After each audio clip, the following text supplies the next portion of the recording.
recevez de la part de Dieu la grâce, la joie et la paix dans votre cœur et dans votre vie. Dieu nous accueille et il se réjouit de nous voir réunis. Avant que nous le cherchions, il nous a cherchés. Avant que nous le connaissions, il nous a connus. Et avant que nous venions ici ce matin, il nous avait convoqués. Qui que vous soyez, quoi que vous soyez, vous êtes les bienvenus à ce culte. Un culte chargé de symboles ce matin, puisque nous aurons la joie d'assister à la confirmation du baptême de Rachel et au partage de la scène ce matin. Psaume 8. Ô Seigneur, notre Maître, ta renommée est grande sur toute la terre. Ta majesté surpasse la majesté des cieux. C'est la voix des petits-enfants, des tout petits-enfants que tu opposes à tes adversaires. Elle est comme un rempart que tu dresses pour réduire au silence tes ennemis les plus acharnés. Quand je vois les cieux que tu as créés, la lune et les étoiles que tu y as placées, je me demande, l'être humain a-t-il tant d'importance pour que tu penses à lui? Mérite-t-il vraiment que tu t'occupes de lui? Or, tu l'as fait presque l'égal des anges. Tu le couronnes de gloire et d'honneur. Tu le fais régner sur tout ce que tu as créé. Tu as tout mis sous ses pieds.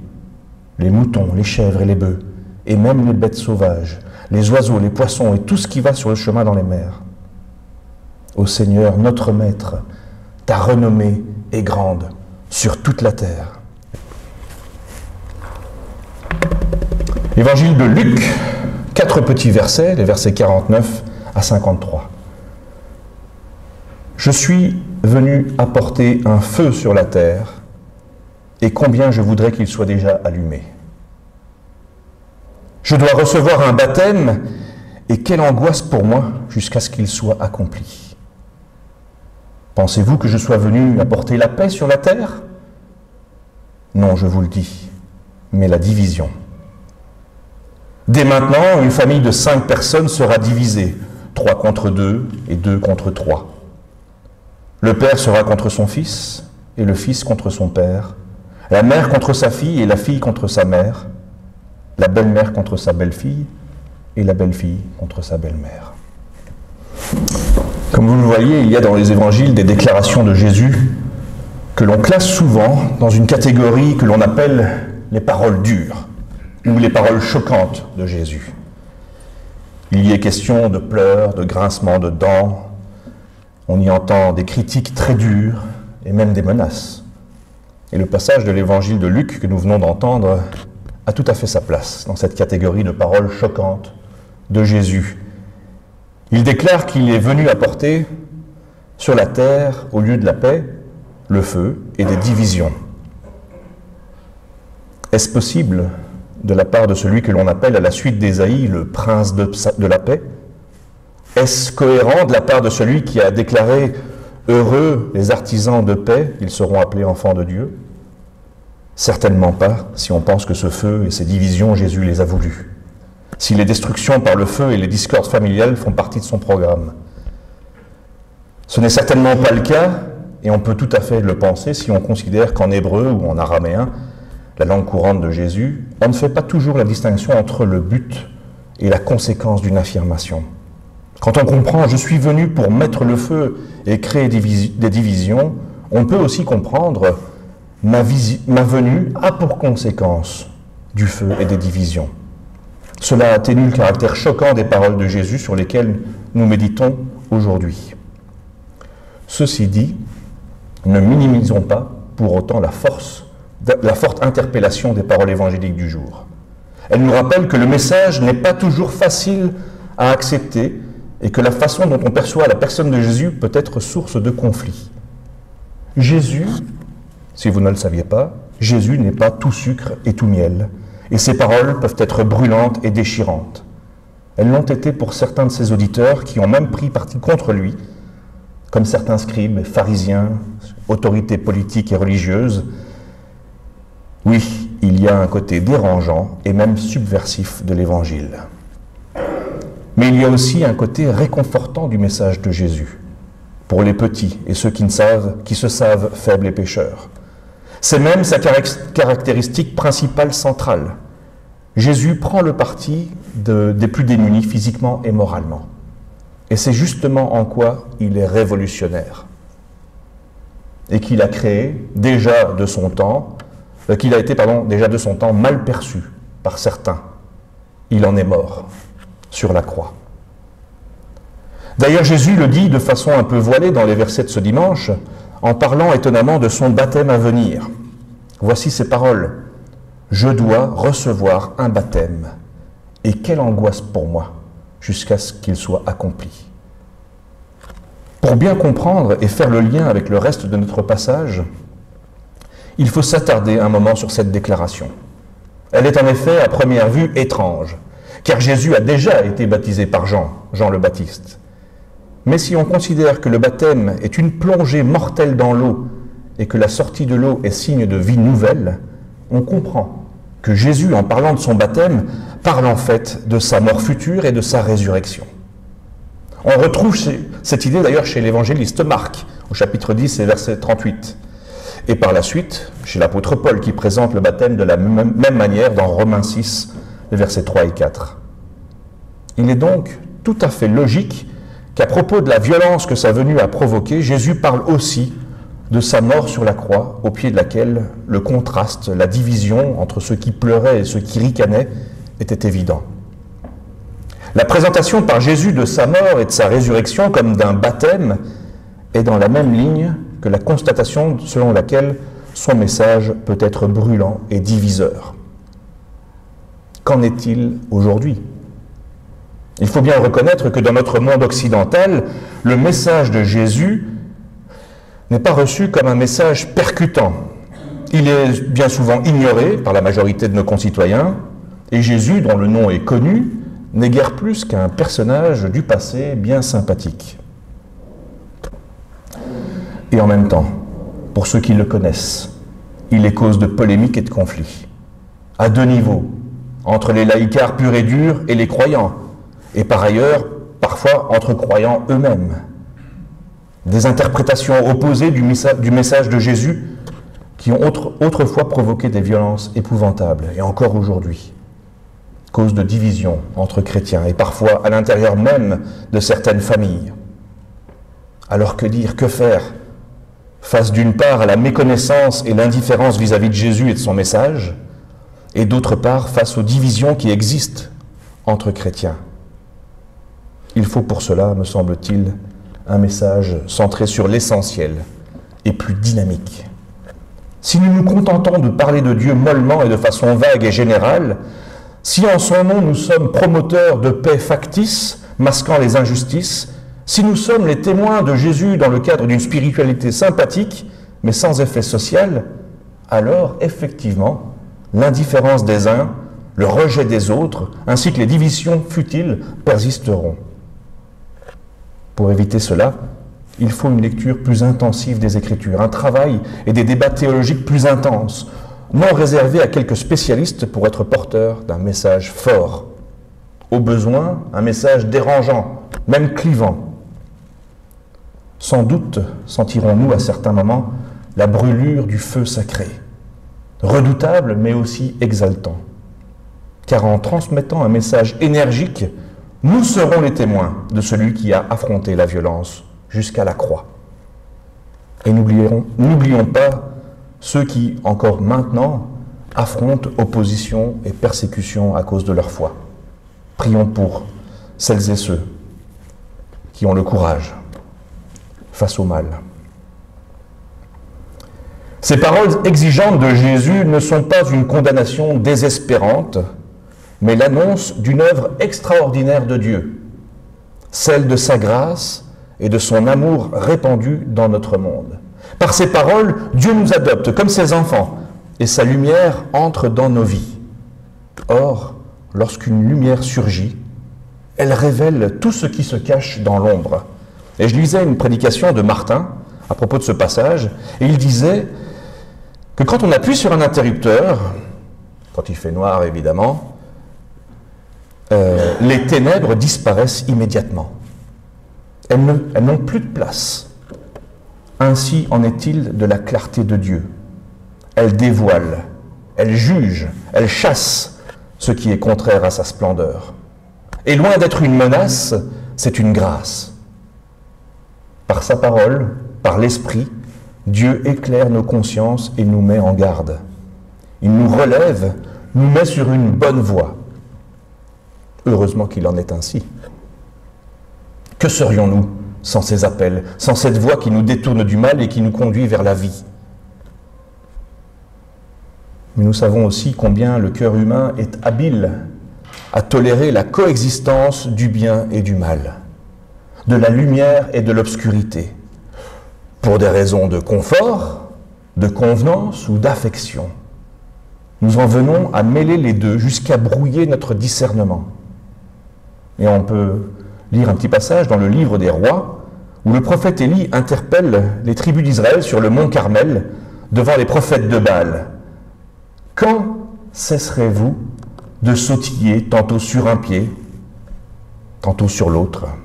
Autrement dit, soit vous marchez à la suite de Yahvé, le Seigneur, ou bien de Baal, mais pas des deux.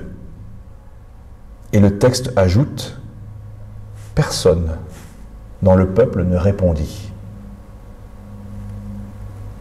Le silence du compromis, le silence de l'indécision. C'est ça le danger que nous courons. Mais comment se fait-il que ce baptême par le feu dont nous parle le texte divise aussi le père et le fils, la mère, la fille, la belle-mère, la belle-fille, etc. Est-ce que l'amour du Christ n'apporte-t-il pas la paix dans nos relations avec autrui et, à plus forte raison, dans nos familles? Pourquoi le Christ est-il venu opposer les membres d'une même famille? Pourquoi apporte-t-il la division? La lumière de la croix met chaque homme, chaque femme en question, provoquant des fractures, jusque dans la famille ou dans la société, lorsque la fidélité à Jésus s'oppose à certains comportements ou certaines valeurs. La division n'est pas un but recherché, mais une conséquence de la fidélité à la lumière du Christ et de la nécessité de laisser la croix transformer la vie. Christ invite à l'amour malgré la séparation, et il invite à juger notre vie selon l'appel divin, dans une dynamique de purification, de repentance et de cohérence avec la foi que l'on professe. La division, loin d'être un scandale ou une négation de l'amour, est parfois la conséquence inévitable d'une fidélité radicale à l'Évangile, qui peut mettre en défi toutes les alliances sociales et familiales lorsque celles-ci s'opposent à la volonté d'amour de Dieu. Frères et sœurs, l'Évangile nous appelle aujourd'hui à refuser ce silence et à demander à Dieu l'esprit de discernement. Cet esprit qui dévoile et consume le mal caché, afin que nous vivions toujours davantage en accord avec la volonté de notre Seigneur. Que le feu du Christ ne soit pas pour nous un feu de destruction, mais le feu ardent qui purifie, qui éclaire et qui sanctifie. Alors oui, ces paroles peuvent être brûlantes et dérangeantes, mais elles sont surtout vitales. Elles nous appellent à choisir la vie, à marcher résolument derrière celui qui, par sa mort et sa résurrection, a inauguré pour nous le chemin de la lumière et du salut. Que Dieu nous trouve clairs, constants et fidèles, conséquents dans notre foi, et qu'à travers nos vies brille la seule flamme qui ne s'éteindra jamais, celle de son amour. Amen.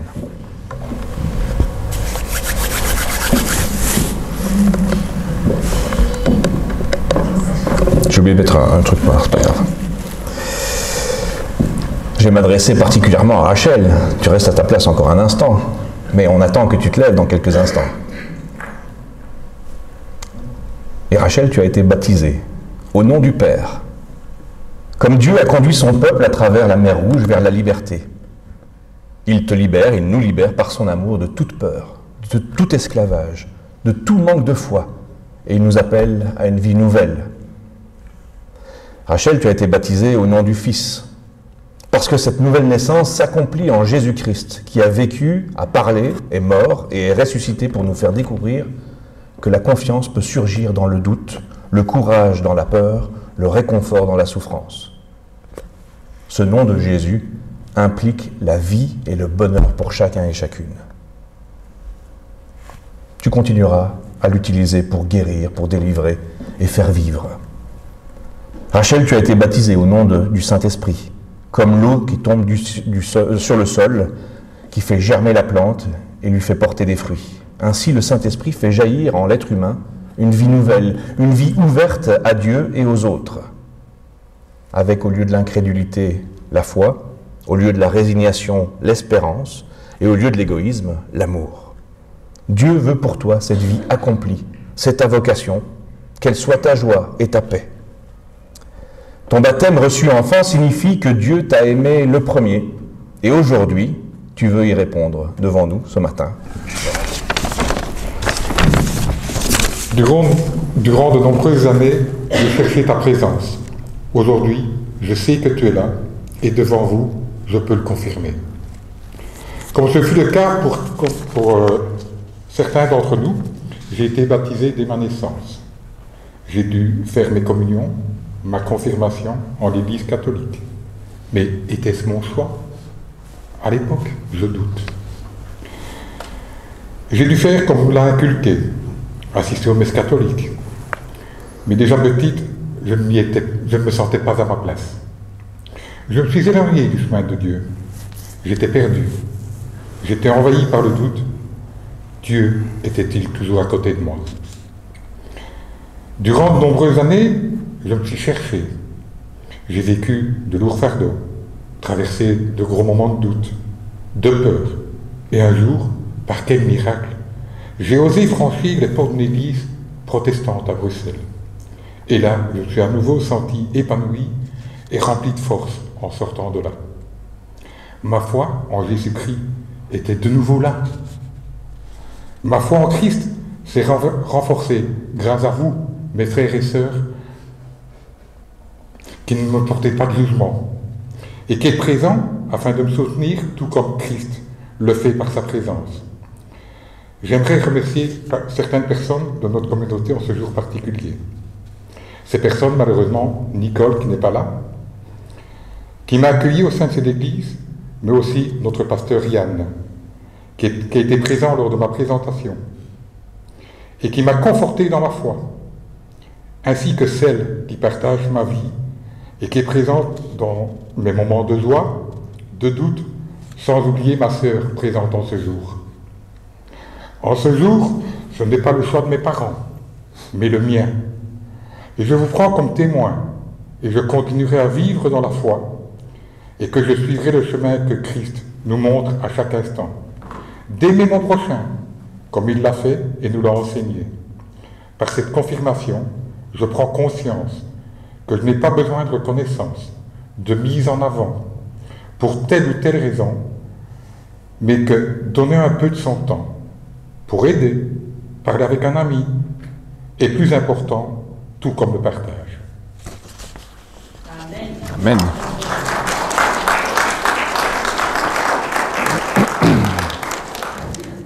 Rachel, confirmes-tu le désir de rester dans la présence de Dieu, de continuer à suivre le chemin du Christ? Oui, mon souhait est de rester sur la voie de Dieu et de suivre Jésus-Christ sur le bon chemin. Le Dieu tout amour t'accompagne sur ta route. Il te guidera de sa lumière et te dira chaque jour combien il t'aime. Car Jésus a dit: « Moi qui suis la lumière, je suis venu dans le monde pour que celui qui croit en moi ne demeure pas dans les ténèbres. » Évangile de Jean, chapitre 12, le verset 46. Par le baptême, le chrétien est illuminé par le Christ, ressuscité, qui le libère des ténèbres du péché et de la mort. Je vais prier. Père, nous te disons notre joie et notre reconnaissance pour le chemin parcouru par Rachel et pour le chemin qui lui reste à parcourir. Révèle-lui toujours davantage ton amour, nous t'en prions. Par cette joyeuse confirmation, nous désirons te remercier pour notre propre baptême et pour la fidélité de ton amour. Amen. Amen.